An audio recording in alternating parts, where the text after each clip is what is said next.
এর থেকে মজার চিকেন বিরিয়ানি আর হয় না। যারা কোনোদিন বিরিয়ানি রান্না করেন নাই তারাও এই বিরিয়ানিটা তৈরি করতে পারবেন।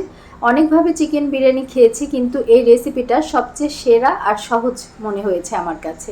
বিরিয়ানিটা রান্নার জন্য একটা মশলা রেডি করে নিব। এখানে আমি কাঠবাদাম, কিশমিশ আর দারচিনি, এলাচ নিয়েছি, জয়ত্রী আর জায়ফলের টুকরা, সাদা কালো গোলমরিচ, শাহি জিরা, ধনিয়া, এগুলো সব কিছু আমি একটা ব্লেন্ডার জারের মধ্যে দিয়ে দিচ্ছি। মশলাটা যাতে ভালোভাবে ব্লেন্ড করা যায় এর জন্য এখানে আমি 2টা পেঁয়াজ, 2টা রসুন আর কিছু কাঁচামরিচ দিয়ে দিব।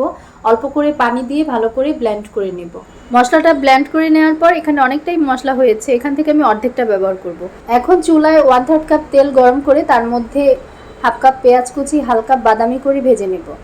সাথে দিলাম তেজপাতা, এলাচ, দারচিনি আর দিয়ে দিলাম 1 চা চামচ লবণ।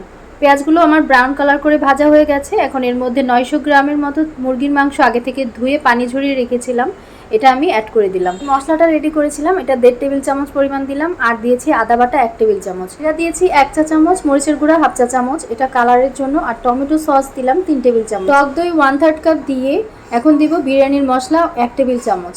এখন মশলার সাথে মুরগির মাংসটাকে ভালোভাবে মিশিয়ে নিতে হবে।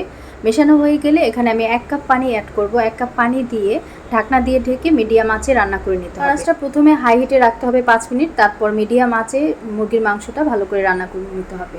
যখন ঝোলটা টেনে আসবে তখন ঢাকনাটা সরিয়ে আমি আরেকটু ভাজা ভাজা করে পানিটা শুকিয়ে নিব। আর এর মধ্যে একটা আলু দিচ্ছি, আর আলুটা আমি আগে থেকে ভেজে নিয়েছিলাম মিডিয়াম আঁচে। ঝোলটা টেনে আসার পর মাংসগুলোকে আমি একটা বাটিতে উঠিয়ে নিচ্ছি। সবগুলো মাংস ওঠানোর পর যে ঝোল আর আলুটা আছে এটার মধ্যে আমি ধুয়ে রাখা চালগুলো দিয়ে দিলাম। আর এখানে আমি 2 কাপ পোলাও চাল নিয়েছি, এগুলোকে আমি 20 মিনিটের মতন ভিজিয়ে রেখে ভালো করে ধুয়ে পানি ঝরিয়ে নিয়েছিলাম। চালগুলোকে একটু ভেজে নেওয়ার পর পানি অ্যাড করব এখানে 4 কাপ। আর 2 কাপ চালের জন্য 4 কাপ পানি লাগবে। এখন আস্ত কাঁচামরিচ 5 থেকে 6টি, গুঁড়ো দুধ 1 চা চামচ আর দিব লবণ 1.5 চা চামচ দিয়ে ভালো করে মিশিয়ে নিব। চুলার আঁচটা প্রথমে 2 থেকে 3 মিনিট হাই হিটে রাখতে হবে, তারপর মিডিয়াম করে দিব। পানি একটু টেনে আসার পর এর মধ্যে এখন আমি আগে থেকে উঠিয়ে রেখেছিলাম যে মুরগির মাংসের পিসগুলো সবগুলো দিয়ে দিব। পেঁয়াজ বেরেস্তা করে রেখেছিলাম, এখান থেকে আমি 1 মুঠ পেঁয়াজ বেরেস্তা দিয়ে দিলাম। ওর সাথে মাংসগুলোকে ভালো করে মিশিয়ে নেওয়ার পর ঢাকনা দিয়ে ঢেকে দমে রেখে দেবো আমি 15 থেকে 20 মিনিটের মতো। চুলার আঁচটা একদম লোতে রেখে দিব। 15 মিনিট পর আরেকবার এটাকে আমি উল্টিয়ে আবার ঢাকনা দিয়ে ঢেকে 5 মিনিটের মতো দমে রাখলেই হয়ে যাবে মজাদার চিকেন বিরিয়ানি। এই বিরিয়ানিটা রান্না করে আমি সার্থক। এটা এতটাই মজার আর এতটাই ফ্লেভারফুল, বাসায় একবার হলেও ট্রাই করে দেখবেন। আল্লাহ হাফেজ।